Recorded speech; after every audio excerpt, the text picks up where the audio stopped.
Друзі, коротка сводка новин щодо ситуації в Київській області. Сьогодні у нас була, на жаль, не одна трагічна новина.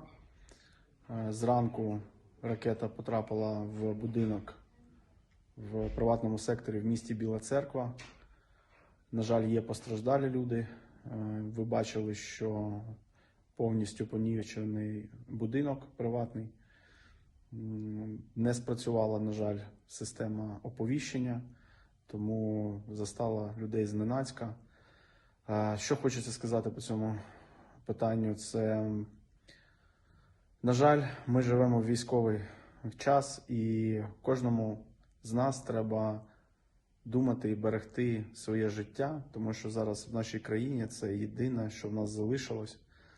Інфраструктура, на жаль, зазнала великих ушкоджень, великі є проблеми з логістикою, ще з чимось, але життя наше, кожного українця зараз саме дороге. Тому, будь ласка, якомога менше часу, прошу вас, проводьте на вулиці. Зараз час такий, що наші воїни, вони сражаються, а цивільні люди мають здебільшого знаходитися в якихось захищених або бомбосховищах, або в інших місцях, які для цього придатні.